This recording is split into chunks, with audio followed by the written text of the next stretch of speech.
قناة أخبارك ترحب بكم ونتمنى عمل اشتراك في القناة ليصلكم دائما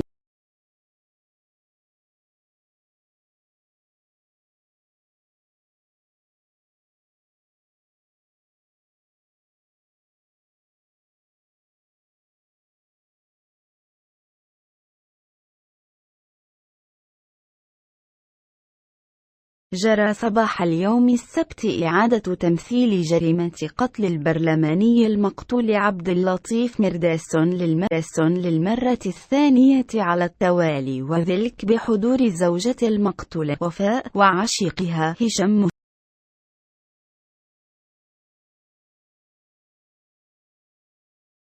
وتمت اليوم إعادة تمثيل جريمة قتل البرلماني عبد اللطيف مرداس على مقربة من محل إقامته، حيث كشفت الزوجة العملية الكاملة بدءا من التخطيط إلى التنفيذ، والتي حضرت من سجن عكاشة مقبلة اليدين رفقة عشيقها.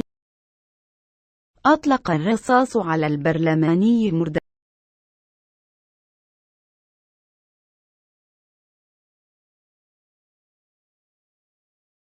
وفي اتصالنا بمصدر مقرب من عائلة البرلماني المقتول للاستفسار حول صحة هذه المعلومات، أجابنا ليقول لنا إنه من المستحيل إعادة تمثيل الجريمة للمرة الثانية، خصوصا أن الزوجة لم تنفذ العملية بل خططت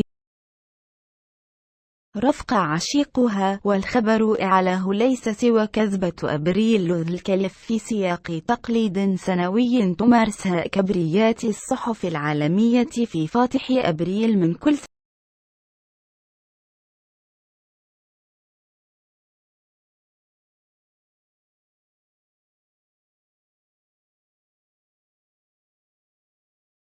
طاقم قناة أخبارك يوجه التحية لكل شخص عمل اشتراك في القناة ووضع لايك للفيديوهات. نتمنى أن تترك أنت مشاهد هذا الفيديو تعليق فيه أكبر كذبة سمعتها في حياتك لنتقرب منكم.